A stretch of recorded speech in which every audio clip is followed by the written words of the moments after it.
and welcome to the Vida Spiritual Connection. I am Reverend Keven Kadel. I have some beefs about abundance. I'm not trying to persuade you, just giving you a peek into my process. Ooh. My first beef: why does autumn and the harvest get associated with abundance? In the Northern Hemisphere, autumn is the end of the crops. It's the last foods of the growing season. Growing up, our family garden was tilled under by October. The time to use nature as an example of abundance is the time of first fruits, and that's the spring. My second beef is, no matter what time of year it is, when the last fruit is picked from the vine, when the cupboard is bare, when the bank account approaches zero, any idea of abundance has been pushed completely out of my mind, and the more likely and prevailing mentalities are lack and limitation and scarcity. Bad news: I've got some stinking thinking to heal. The good news: I have a teaching and the tools to help me heal it. Whether the basic human need to survive or the human desire to thrive, humanity has boiled everything down to money. Any discussion of abundance inevitably includes money. It is common or even natural to think that all my needs would be met, all my problems would be solved, all of my desires fulfilled if I have some divine benefactor that fills and refills my bank account. Metaphysicians often imply, sometimes they say it outright, that abundance means having all the money you need to live your best life, to live the life of your dreams. I have learned that there is no causation nor correlation between having lots of money and living your dreams, living your vision, following your calling. The quality of a life is a function of healing and growing consciousness. A healing and growing consciousness naturally includes feelings, those God qualities of affluence, prosperity, generosity, and plenty. As you feel more affluence, more prosperity, more generosity, and plenty, your life changes for the better. You are guided to make better choices around your time, your talents, your relationships, and your money. And better choices create a better life, and you get to that life you desire. My third beef: abundance is assumed to be a quality of God, an aspect of living spirit that is felt as a positive inward sensation, in the same way that someone feels love or peace or joy or compassion. I have yet to have a positive inward sensation that I would call abundance.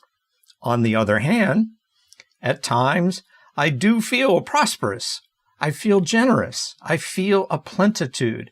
I feel affluent, meaning I feel a positive and powerful connection and a circulation with living spirit and all living spirit's creation.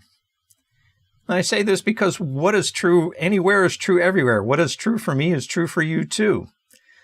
The goodness, the godness I know and feel that I express and experience and circulate, that's true for you too. So at times you feel in this divine flow or affluence, you feel prosperous, you feel a plenty, you feel generous. You are living spirit at your essence, and that is part of living spirit. In this sense, abundance is less a felt quality. Abundance is more a principle that you put into practice. And it is practicing the principle of abundance that elicits those positive feelings, those God qualities of generosity, of plenitude, of prosperity, of affluence. So having beef that nature in spring is the better season to illustrate abundance, that money can be a massive destruction from you living your best life, and that abundance is not necessarily something you feel, or at least I feel, but abundance is a principle that you put into practice. And as you do, that naturally evokes those feelings of affluence, generosity, plenty, and prosperity. Now, before I unpack the principle of abundance, let me share some basic science of mind and spirit. In this teaching, philosophy, and way of life, God, whether you call it an Atman presence or the Great Spirit or a higher power or Holy Spirit, God is not defined for you. God is not imposed upon you.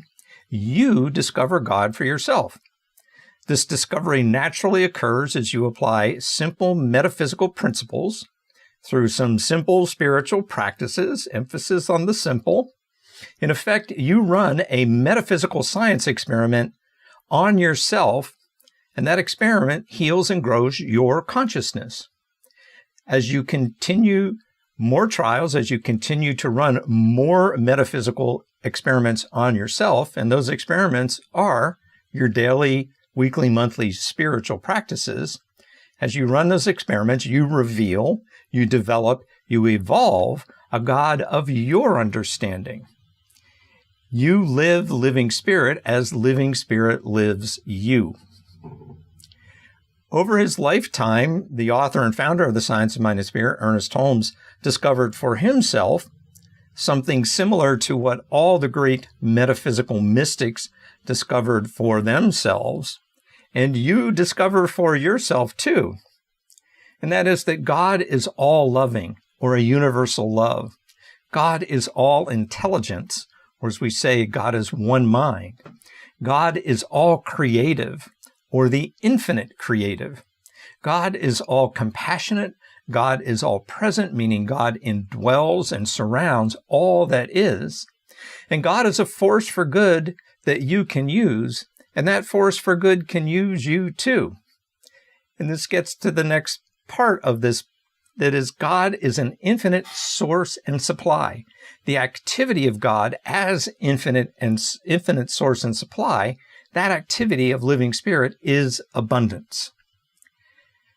As I've applied this principle of abundance through my spiritual practice, I discovered some aspects of living spirit that lead to that infinite in quality and quantity, infinite in variety and multiplicity.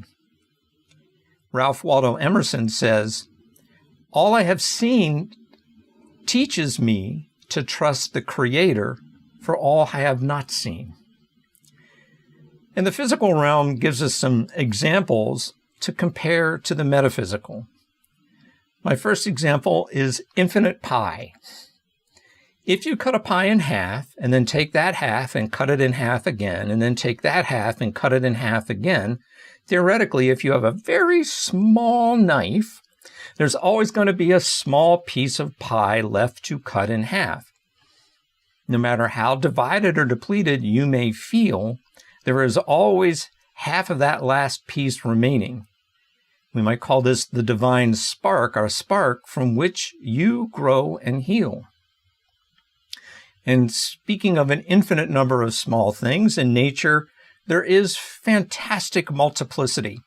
There are repetitions and duplications that are beyond human conception. Grains of sand on Earth can be counted, it's a finite number, but after a couple sextillion, that's 2 with 17 zeros, there may as well be infinite sand. And there are an infinite number of large things. There are more than 10,000 times as many stars in the known universe as there are grains of sand on Earth. From a human perspective, at least for me, it effectively is an infinite number of stars. Ernest Holmes says, "Since you cannot encompass infinity, you shall always be expanding. As much of any good you can conceive, living spirit has universes more, and it is available to you.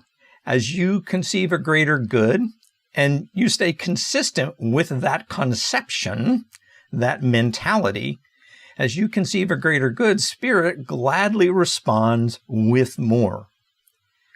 And consider now small units of matter, those smallest subatomic particles like quarks and electrons.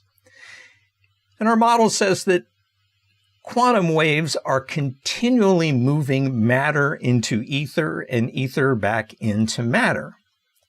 Your consciousness is something like that subatomic particle model. Emphasis is on the something like. Kind of works that way. This human phase of your soul's journey is part of, let's say, a grand metaphysical wave, and that grand metaphysical wave is synonymous with living spirit. The metaphysical wave always responds to your consciousness, and that in turn manifests and demonstrates as your life. Spiritual practices then heal and grow your consciousness. They help you get good at conceptualizing and directing that metaphysical wave. And that wave is living spirit, and it is infinitely abundant. Your mentalities create your life. Your conscious thoughts, feelings, and intuitions create your life. Your unconscious habits, patterns, and beliefs create your life. Mentalities like lack and limitation and scarcity can be at times, and in certain aspects, very counterproductive.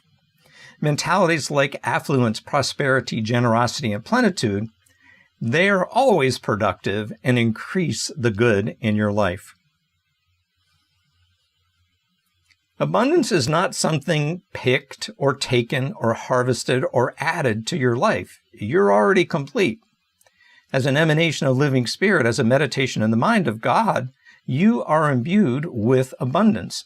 Abundance is not necessarily directly known or felt or sensed, but it is a metaphysical principle to which you apply spiritual practices, and those heal and grow your consciousness that increases the good, the God, in your life. So try this 3-step, 3-phase spiritual practice that I have used and continue to use over many, many years. And it's a kind of a contemplative practice. And I use this to develop and amplify those positive inward sensations, those God qualities already within me. Take generosity. Practice begins with, I set an intention to be more generous, to feel more generosity. And I use the God song chant. And that chant is simple. It's God is the love that I am. In this case, I substitute love with generosity. So it becomes God is the generosity that I am. And sometimes I repeat this silently to myself, but usually I sing it out loud. So the first step, the first phase is knowing the idea, the meaning, the quality of generosity, of being generous. Repeat, God is the generosity that I am, until, in my case, I have the idea, I have a mental equivalent of the generosity. Then I move to that second step or second phase, continuing to repeat, God is the generosity I am. I sort of roll this around in my thinking, my thought, until I start to feel something. I start to feel generous. And the feeling is a positive inward sensation that I associate with generosity. And as I start to feel it, I recall instances in which I act with generosity. And then I envision instances that I intend to act with generosity. So I'm feeling the generosity based on that mental equivalent. Third phase, I give thanks. I thank God for the generosity that I am. I thank God for feeling generous. I thank God for priming me to act with generosity, to generously circulate the good of God. Thanks God for the generosity that I am. As I describe this particular practice utilizing the abundance principle, it appears to be maybe arduous or time-consuming or requiring a lot of effort. Not so much. When I began this kind of practice of getting the idea, knowing it, and then feeling it and being grateful for it, idea to feeling to gratitude, I approached it like anything else in the science of mind and spirit. I made an experiment out of it. I decided I would give it a try and then notice the results. And I made it simple and easy so that I might develop something that is a consistent daily practice. Even to this day, at least once a day, I move through these three-step exercises for about 30 God qualities. For example, I sing, God is the prosperity I am. And I immediately get the idea of prosperity because I've been practicing this for a while. And the second time I say, God is the prosperity I am, I'm beginning to feel prosperous. I'm beginning to feel something that I call prosperity. And once I start to feel it, I say, thanks, God, for the prosperity I am. So in 3 steps, 3 repetitions, I've got prosperity active in my thought and my feeling and my gratefulness. I encourage you to give this a try, to experiment on yourself, to bring the abundance principle more alive in your life, to increase the flow, the affluence, the prosperity, the generosity, the plenty in your life and all the lives your life touches. I know and trust you are loving, lovable, and loved. Enjoy the day. Until next time, farewell. Thanks for tuning in to the Vida Spiritual Connection. Please use the links in the description to request prayer, to donate to Vida Spiritual Learning Center, and to join the Vida mail list. Remember to like, share, and subscribe. And for more information, visit our website at vidaslc.org.